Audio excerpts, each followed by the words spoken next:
Ishi's contribution to us, as we sit here today in a room full of archery and bow hunting, and, my life, I've been hunting with the bow and arrow for 60 years.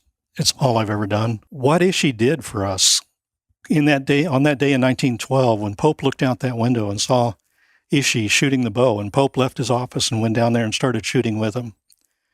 And from that point, they go up into the mountains in 1914, and they go hunting, and Ishi's teaching Pope how to hunt whitetail deer and how to call and how to decoy and how to get close.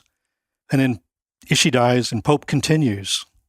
And something that I think not many people know or understand too is how it all fits together. In 1915, Ishi was asked to be part of the Pan-Pacific exhibition there in California. It's kind of like the World's Fair. Ishi was on the show card for the Pan-Pacific, 1915. Remember, again, all across the country, Ishi was front page news. One of the people who read one of those stories was Will Compton, Chief Compton. Chief Compton comes to the Pan-Pacific in 1915 to see Ishi. He also goes to the Japanese archery exhibit, which is there that year too. And while he's there at the Japanese archery exhibit, this tall, athletic man comes up and stands next to him, looking at the same exhibit, and Compton introduces himself to the man. The man says, "Hello, I'm Art Young."